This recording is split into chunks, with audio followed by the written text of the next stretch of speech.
Silas Ward's shovel hit something that shouldn't have been there, and the metallic clang that echoed across his Arizona ranch made his blood run cold.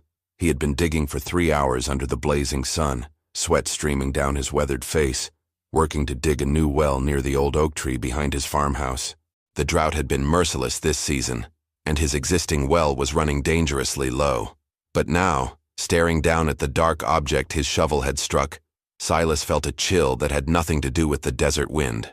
He dropped to his knees and began brushing away the red dirt with trembling hands.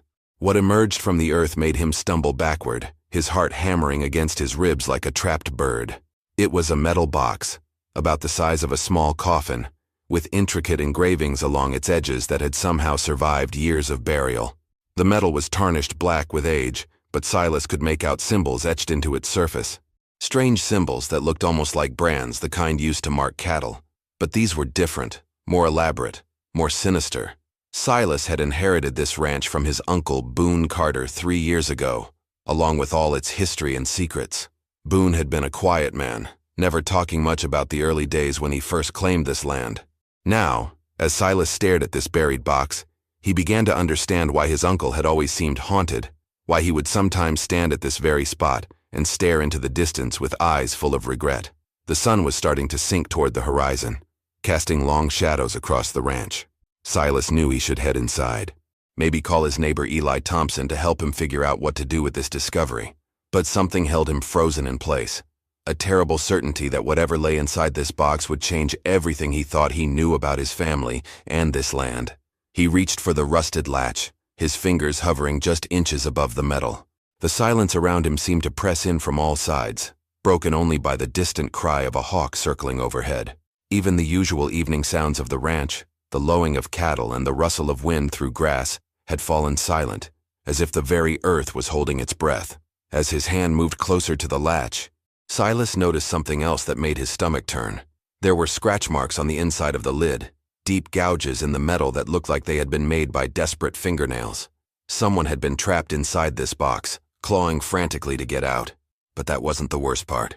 The worst part was the smell that began to seep from the cracks around the edges, a sweet, sickening odor that spoke of things better left buried.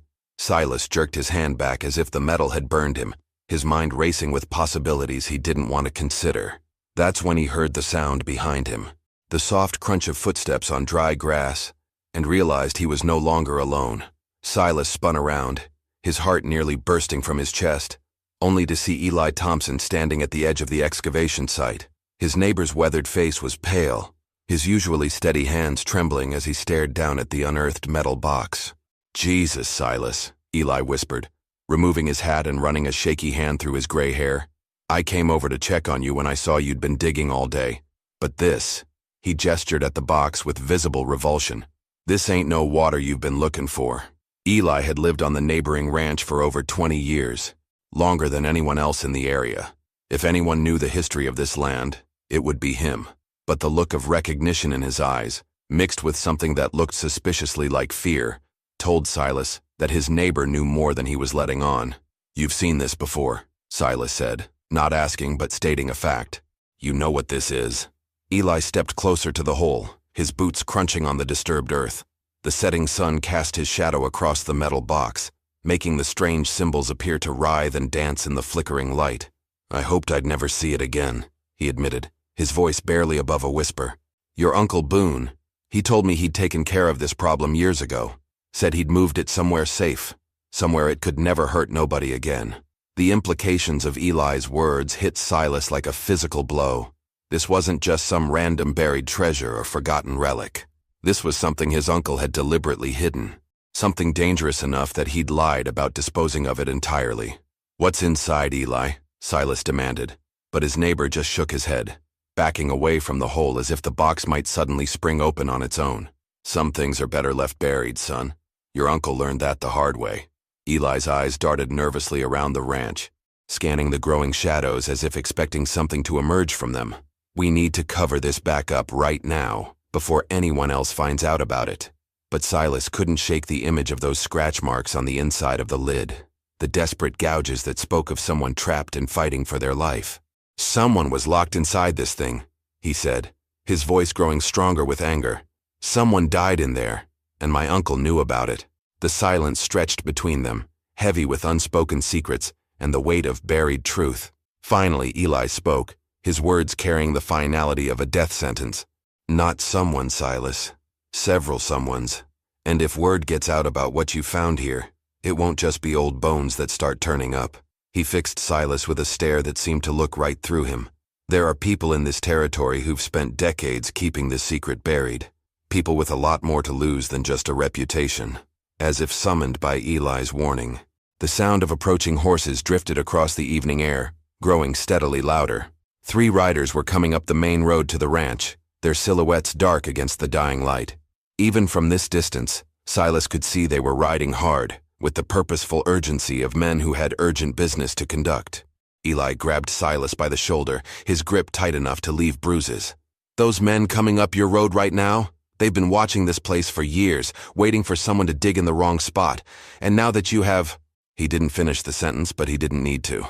The riders were close enough now that Silas could make out details. And what he saw made his blood freeze all over again. The 3 riders weren't ordinary ranch hands or traveling merchants. They wore identical black suits despite the desert heat, their faces hidden beneath wide-brimmed hats that cast deep shadows over their features. But what made Silas's stomach clench with dread was the symbol emblazoned on their horses' saddle blankets, the same intricate design he'd seen etched into the metal box. "Cover it," Eli hissed, grabbing a nearby shovel and frantically beginning to throw dirt back into the hole. "Cover it now, before they see what you found." But it was too late. The lead rider had already spotted the excavation site and was steering his horse directly toward them. As he drew closer, Silas could see more details that made his skin crawl.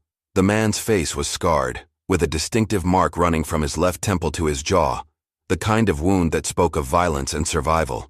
His companions flanked him on either side, their hands resting casually on the weapons at their hips. "Evening, gentlemen," the scarred man called out as he reined in his horse just yards from the hole. His voice was cultured, educated, but carried an undercurrent of menace that made every word sound like a threat. "Beautiful evening for some excavation work, wouldn't you say?"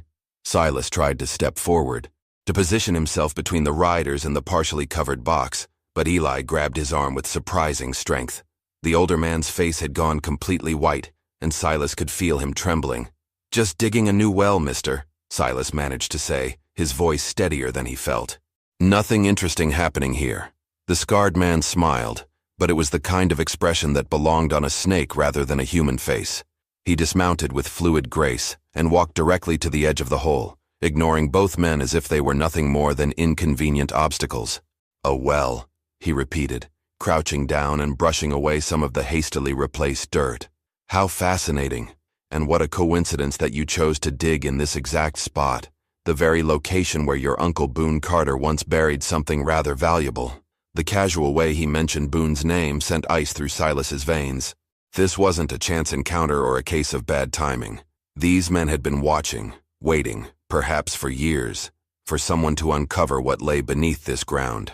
"I don't know what you're talking about," Silas said, but even as the words left his mouth, he knew how futile they sounded.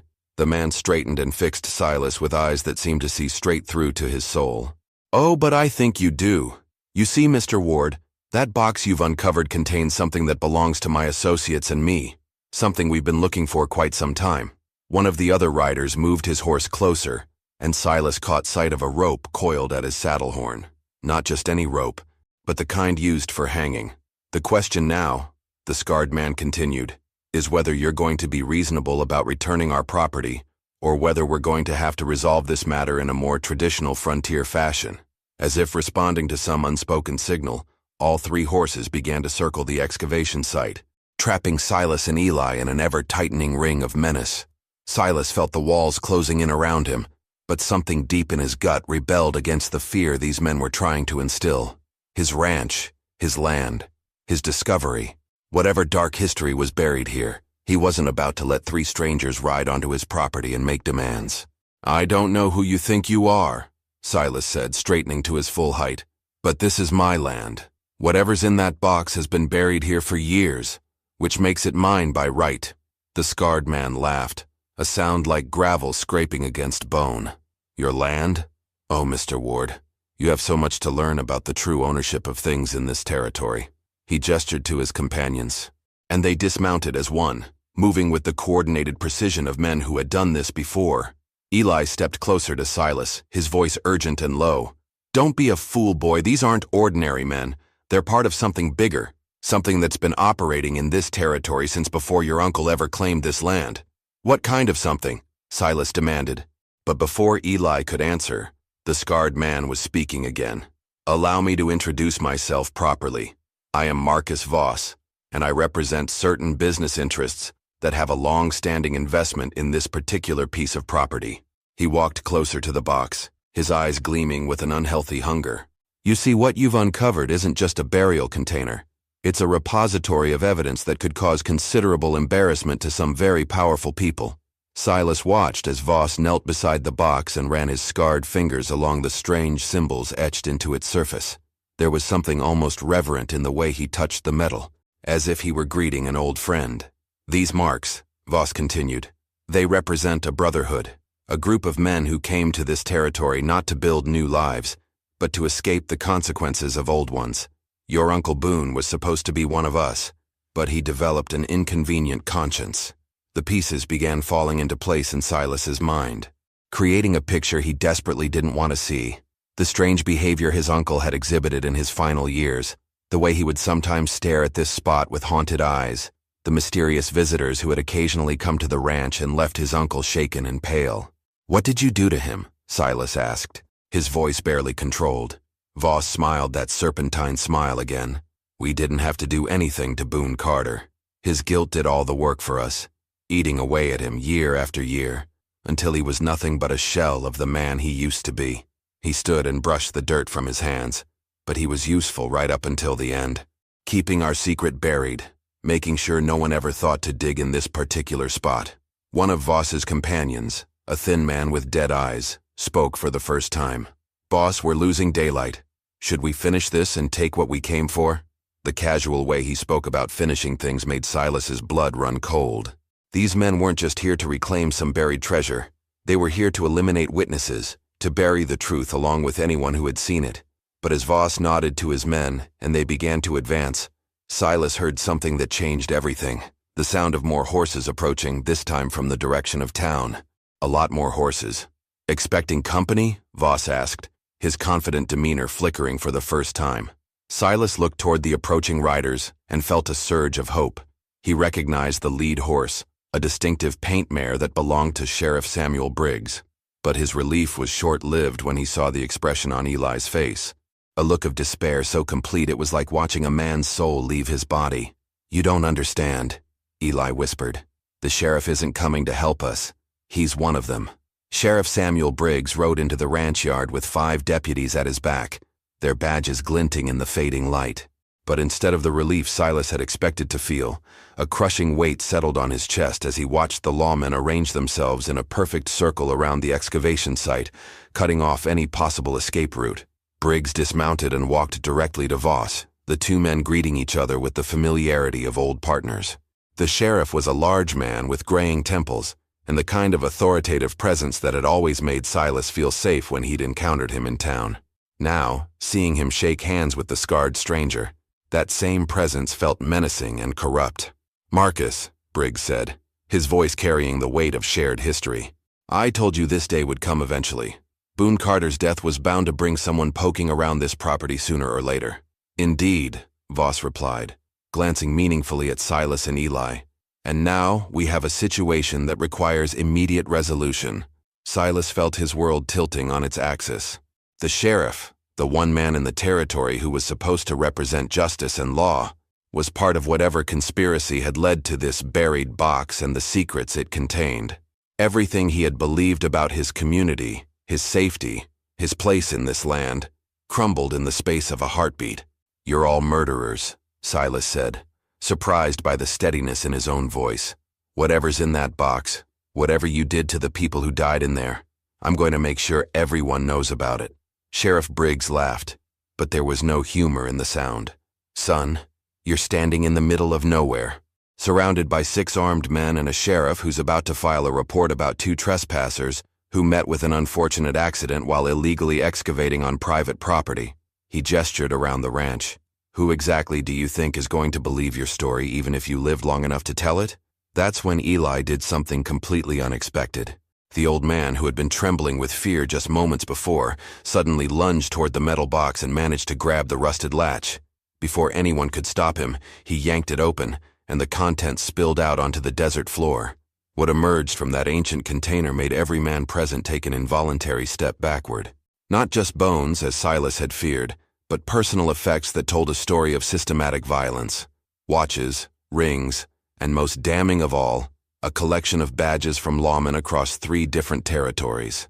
"Sweet Jesus," one of the deputies whispered, his face pale with shock. "Sheriff, you didn't tell us about this part." Voss spun toward the speaking deputy, his scarred face twisted with rage. "Shut your mouth, Reynolds. Before you say something you'll regret." But the damage was already done. Silas could see doubt creeping into the faces of several deputies, men who had clearly been told they were here on legitimate law enforcement business, not to help cover up mass murder. "How many?" Silas asked, staring at the scattered badges. "How many lawmen did you kill?" Sheriff Briggs drew his weapon, but his hand was shaking now, the confident authority of moments before replaced by the desperate panic of a cornered animal. "It wasn't supposed to go this far," he said, more to himself than to anyone else. That's when the shooting started. The first shot came from Deputy Reynolds, who had clearly seen enough to know he was on the wrong side of justice. His bullet caught one of Voss's men in the shoulder, spinning the man around and sending him crashing to the ground. In the chaos that followed, Silas dove for cover behind the pile of dirt he'd excavated, pulling Eli down with him. "This is our chance," Eli gasped, his breath coming in short bursts. "While they're fighting each other, we can get to the house. Get your rifle." But Silas was transfixed by what was happening before him. The corrupt lawmen were turning on each other, years of hidden guilt and fear finally boiling over into violence. Sheriff Briggs had his gun trained on Deputy Reynolds, screaming something about loyalty and keeping secrets, while 2 other deputies had drawn their weapons and were backing away from the entire scene. Voss, meanwhile, had taken cover behind his horse and was methodically picking off anyone who opposed him, his scarred face calm and focused despite the bullets flying around him. This was a man who had survived situations like this before, who thrived in chaos and violence.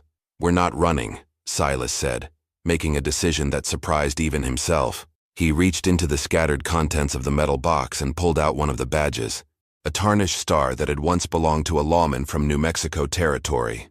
"These men died trying to do the right thing, and I'm not going to let their deaths be meaningless." Eli stared at him as if he'd lost his mind. "Boy, there's a difference between being brave and being stupid. You're about to cross that line." But Silas was already moving, using the confusion of the gunfight to work his way closer to where Voss had taken position. The scarred man was so focused on the deputies that he didn't notice Silas approaching from his blind side, carrying a heavy shovel like a weapon. The impact when Silas brought the shovel down on Voss's gun hand was sickening, the sound of breaking bones audible even over the gunfire. Voss screamed and dropped his weapon, clutching his mangled fingers against his chest. "You have no idea what you've done," Voss snarled, his cultured voice now raw with pain and fury. "This goes deeper than you can imagine. Killing me won't end it. It'll just make them more determined to bury you along with the truth." "Then I guess I better make sure the truth gets out first," Silas replied, surprised by his own resolve. The gunfight was winding down now, with Sheriff Briggs dead and most of his corrupt deputies either wounded or fled. Deputy Reynolds approached cautiously, his smoking gun still drawn but pointed at the ground. "I don't know what kind of operation they were running here," Reynolds said, his voice shaky with adrenaline and shock. "But I've got enough evidence in that box to bring in federal marshals from 3 territories. Voss laughed, a bitter sound that seemed to come from somewhere deep in his chest. "Federal marshals? You think this conspiracy only reaches to the local level? The men who gave us our orders, who provided our protection, they have influence that extends all the way to Washington." As if to prove his point, the sound of more approaching horses filled the evening air. But these weren't local lawmen or territorial deputies. These riders wore the blue uniforms of the U.S. Cavalry, and they were coming fast. "Reinforcements?" Reynolds asked hopefully, but the look of renewed confidence on Voss's face, despite his broken hand, told a different story entirely. "Not for you." he said with that serpentine smile returning. You see, gentlemen, what you've uncovered here isn't just evidence of local corruption. It's proof of a conspiracy that reaches into the highest levels of territorial administration. The cavalry unit was close enough now that Silas could see their faces, and what he saw there wasn't the relief of rescue or the determination of justice. Instead, he saw the cold calculation of men who had come to clean up a mess, regardless of who got buried in the process.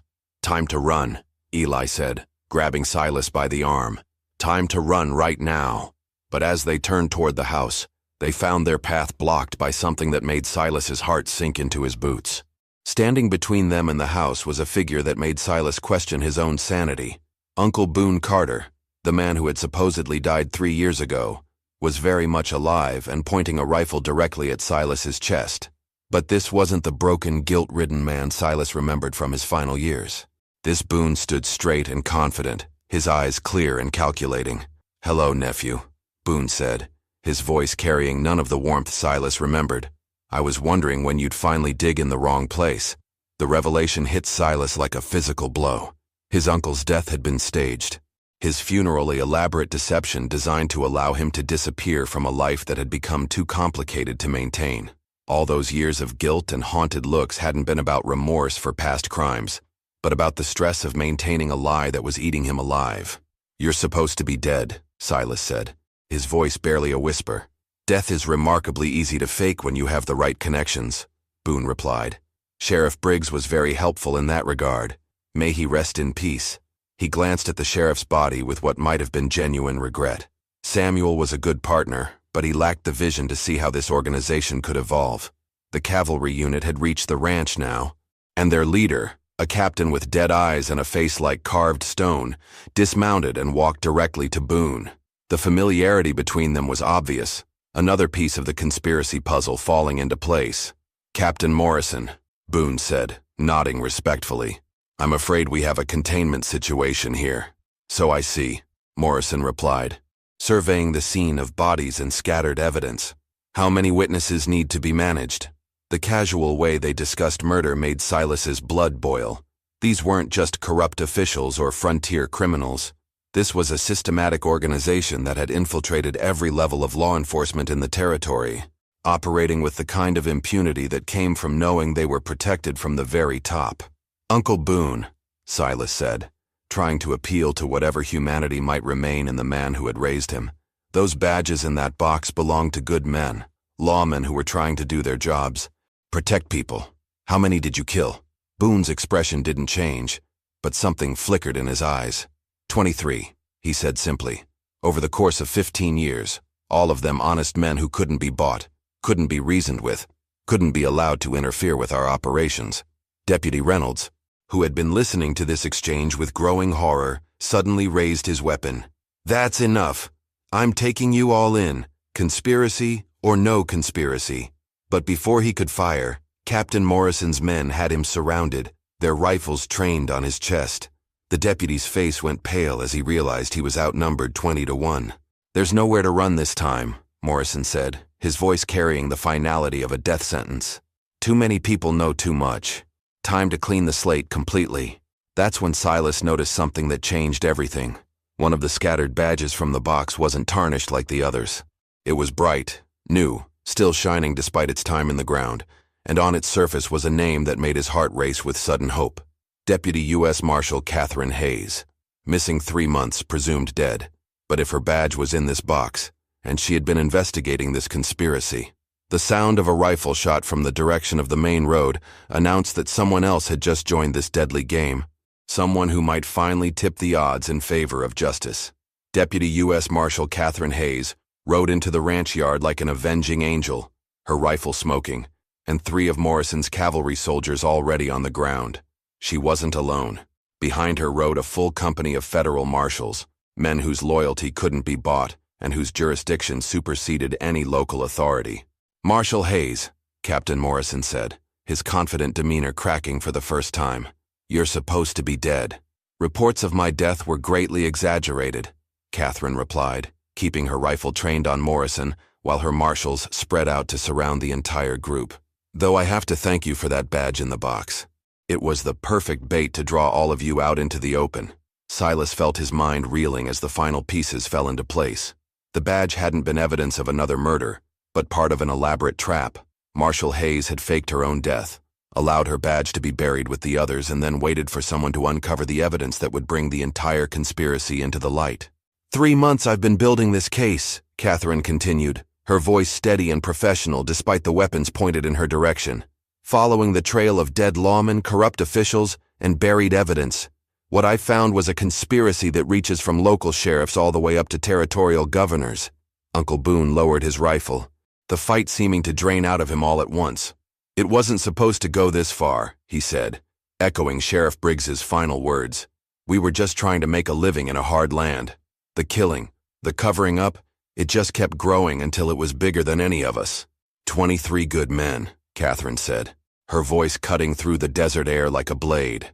23 lawmen who died because they couldn't be corrupted, couldn't be bought, couldn't be silenced any other way. Captain Morrison made a sudden move for his sidearm, but Deputy Reynolds was faster. The shot that dropped Morrison was clean and final, justice delivered by one honest lawman to avenge 23 others. In the end, the cleanup took 3 days. Federal marshals swarmed over the ranch, excavating more burial sites, uncovering evidence that had been hidden for over a decade.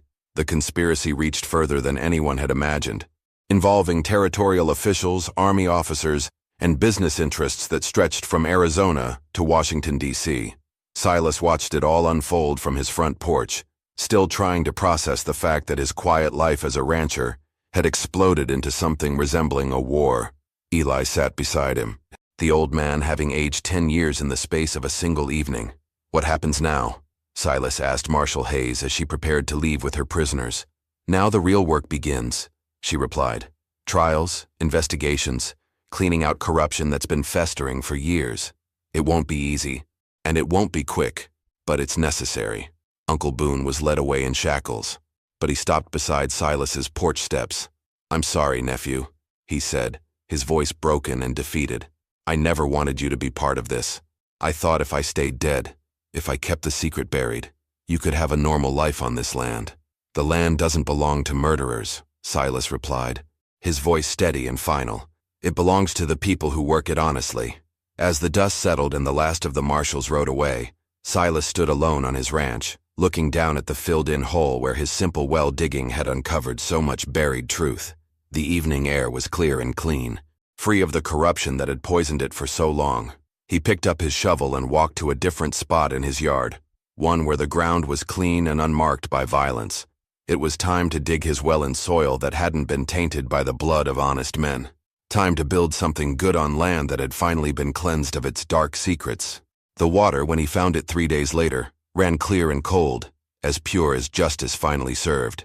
If you enjoyed this story, click the video on your screen now to watch another unforgettable tale where courage meets corruption in the untamed frontier, and discover how one person's determination can change everything.